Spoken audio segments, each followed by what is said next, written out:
Elika sortzen da orain dela urtemuga izango dugu, 10 urte beteko txugu. Sortzen da beharra hortatik, liburu baten irakurketatik eta ondorengo hausnarketatik. Nunik liburu honek interpelatzen gaitun zibilizazio krisi batean gaudela eta erdigunean jarri behar dugula garrantzitsuak diren gauzak. Eta orduan, hausnarketa hortatik ikusten dugu elikadura dela bizitzak garrantzitsuenetako duen esparru bat, eta elikadura lantzen hasten gea, proiektu bat elikadura hortan oan dela 10 urte.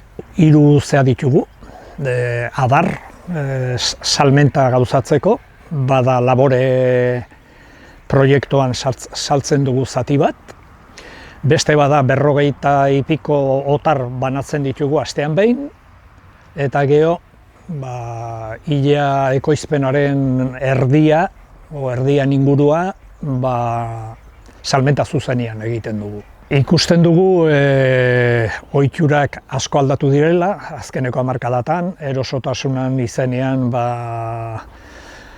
supermerkatutan eta jendeak erosi du.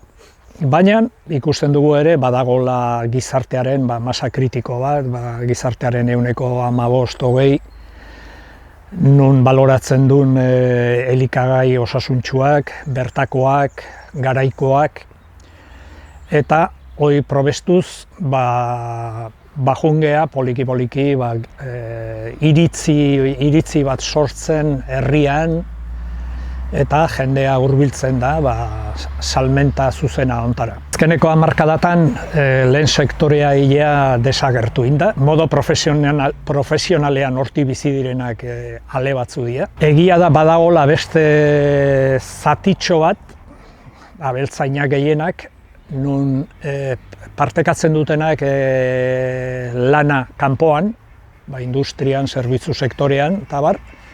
Eta gero, nola kultura bat dakarren familiatik eta baserrian ingurutik, bi lanak partekatzen dituzte, eta horri esker sortu da, lortu da, irautea jakintza hori.